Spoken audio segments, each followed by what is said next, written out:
nação corintiana, aqui é o Rocorim, trazendo informações sobre o nosso Coringão. Bom, vamos falar sobre o Matias Rojas, né? A novela mexicana do Corinthians. O Corinthians ficou um mês aí no contrato com o jogador. O jogador veio para o Brasil, veio para São Paulo e semanas atrás sofremos o transfer ban. E aí o Corinthians foi lá, conseguiu pagar, fazer negociação lá com o Bozelli, com o empresário dele, né? E o empresário também que fez a intermediação do Bruno Mendes também. Enfim, aí depois veio a questão do Argentino Júnior cobrando uma das parcelas do Fausto Vera que o Corinthians não pagou. E aí o Corinthians foi lá e pagou a parcela para não ser, querendo ou não, acionado de novo. E como foi acionado, né? Ficou alguns dias aí impossibilitado de fazer transferências de jogadores. Aí foi lá, pagou e agora por fim vem a documentação que o Racing simplesmente não quer fornecer, sendo que o Corinthians já pagou pelo atleta, né? As primeiras parcelas, né? Então é assim, é uma palhaçada. Isso do Corinthians não é hoje.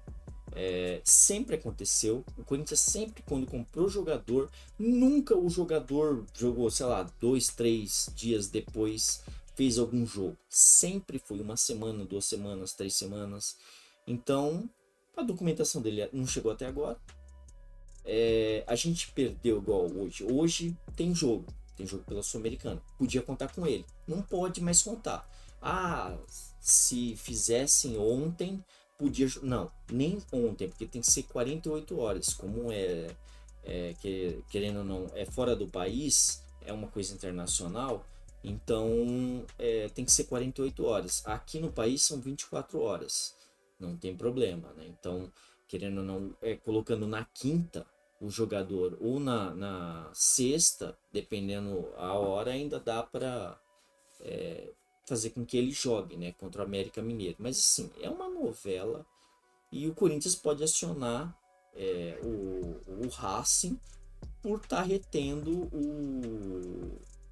o documento, porque eles têm que mandar para a AFA, né, que é a Associação da Federação Argentina, e para constar com que o jogador está saindo do país. E enquanto isso não acontece, o Corinthians fica sem a documentação. E nisso o jogador. E aí agora mesmo o Corinthians não vai poder utilizar nos 2 jogos da Sul-Americana, porque só vai poder na próxima fase, que seria as quartas de finais, o Corinthians passando. Então assim, é ridículo, uma coisa desnecessária, né? Mas é bom também para aprender e futuramente, quem sabe, né? Eles comprem alguma coisa, façam algum negócio com o Corinthians, né? O Corinthians também dá ali o troco, que eu dificilmente veremos isso, né? Mas tudo bem. E então vamos continuar e ver os próximos capítulos da nova novela mexicana, né? Matias Rojas. E falar do jogo de hoje, né? O Corinthians vai jogar contra o Universitário do Peru. Vai mandar basicamente só molecada, novamente, né? A mesma molecada que jogou 2 semanas atrás contra o Liverpool do Uruguai. E a única assim, mudança que tá vindo é o Renato Augusto, que ele precisa pegar mais minutagem, né? Porque ele ficou 35 minutos no jogo do Atlético Mineiro. Então, assim, colocando ele no segundo tempo, dificilmente eu acho que ele vai ser titular. Mas colocando ele no segundo tempo, ele já vai pegar mais minutagem. E aí, no sábado, coloca ele titular. Então, assim, ele já vai estar mais preparado e o corpo dele já está mais condicionado. Então, querendo ou não, vai melhorar para ele, né? Vai ser muito bom para ele. E ele não vai forçar como nas outras vezes onde ele acabou sendo contundido. Porque ele forçou e aí acabou ocasionando a contusão, né? Mas assim, o time do Corinthians relacionados para o jogo é o Carlos Miguel, Cauê, Matheus Donelli. Os laterais Léo Maná, Matheus Bidu, Rafael Ramos e Vitor Mir. Os zagueiros Bruno Mendes, Caetano, João Pedro, Murilo e Renato. Os volantes Maicon e Rony. Os meios campo Matheus Araújo, Juliano, Guilherme Biro e Renato Augusto. Os atacantes Pedro, Felipe Augusto, Wesley, Adson, Giovani e Romero. E aí o possível time titular do Corinthians deve ser o Carlos Miguel, os zagueiros Caetano e Bruno Mendes, nas laterais Rafael Ramos e Matheus Bidu, no meio deve ser o Rony e o Juliano, deve colocar novamente o Juliano ali como volante, né? Porque contra o Liverpool ele colocou, e ele até jogou bacana. Matheus Araújo deve ficar ali no meio. O Wesley na ponta esquerda e o Adson na ponta direita. E na frente o Felipe Augusto. Então, assim, é o mesmo, praticamente quase o mesmo time de 2 semanas atrás. E assim, a gente tem o Renato Augusto no banco, né? Que qualquer um queria ter um jogador desse titular ou banco, né?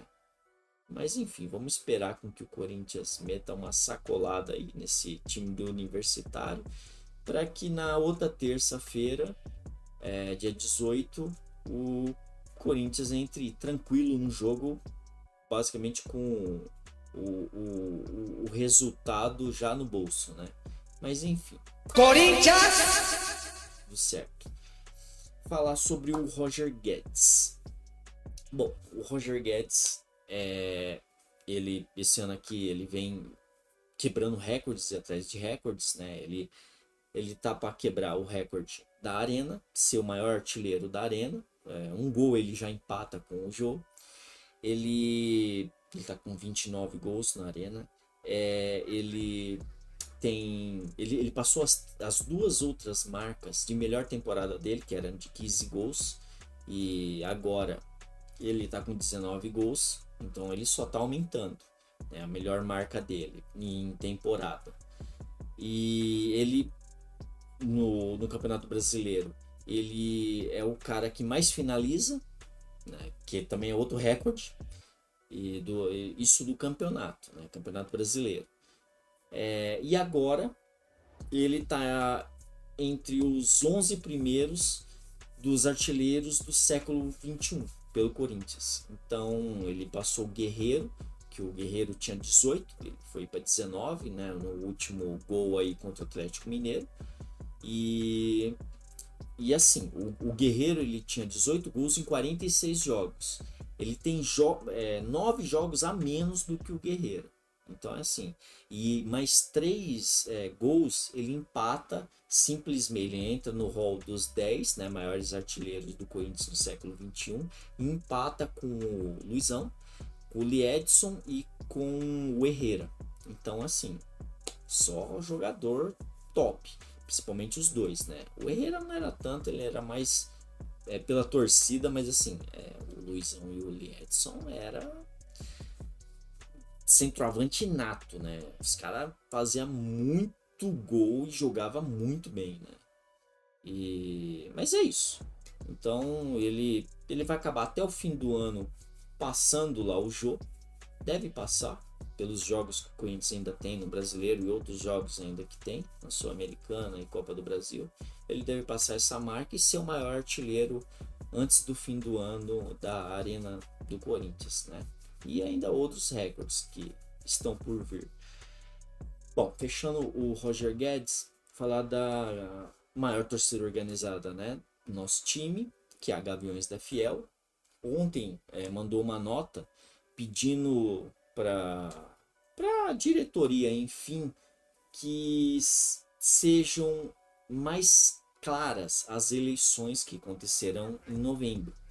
E que não sejam usadas as mesmas máquinas, né, urnas eletrônicas de 2018, quando o seu Andrés foi, querendo ou não, eleito, e que não sejam utilizadas elas, que sejam também o voto seja por cédulas, ou então que o Timão ele acabe fazendo um pedido ao TRE por urnas eletrônicas, que são auditáveis e confiáveis. Isso é o que eles dizem, né? Eu, no meu caso, preferia que fosse por cédula, né? Mas esperamos que eles resolvam isso e que não seja palhaçada de 2018, porque a gente sabe muito bem que falaram que morto voltou, para próprias urnas mesmo pararam de funcionar, teve pessoas que perderam simplesmente o voto e só foi computado determinados votos, então, tipo, é ridículo, né? A gente sabe como funciona essa diretoria, ainda mais essa diretoria atual que está por lá. Corinthians!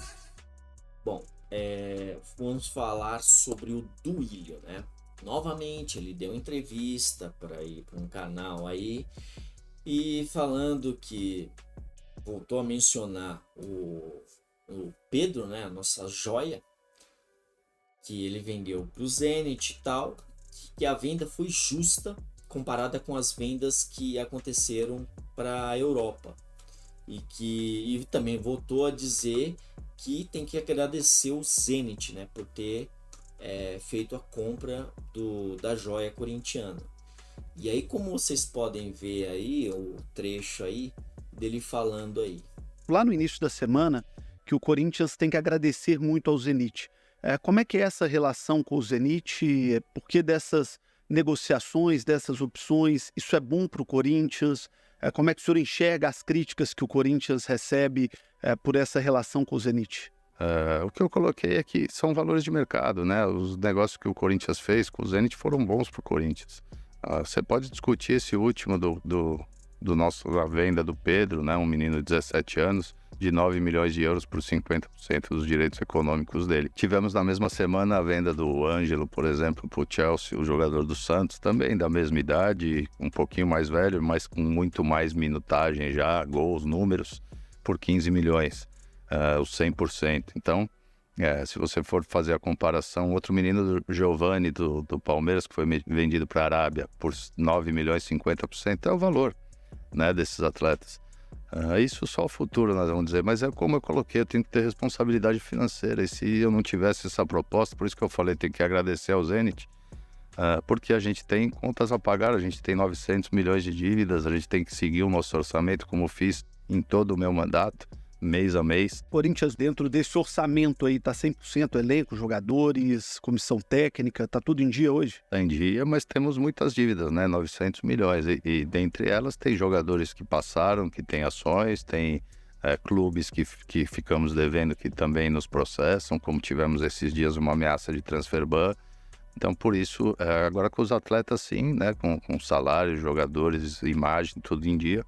E tem pendências ainda do passado, inclusive com atletas que lá estão, que a gente vem colocando em dia com o novo acordo que foi feito. Bom, mas é isso, pessoal.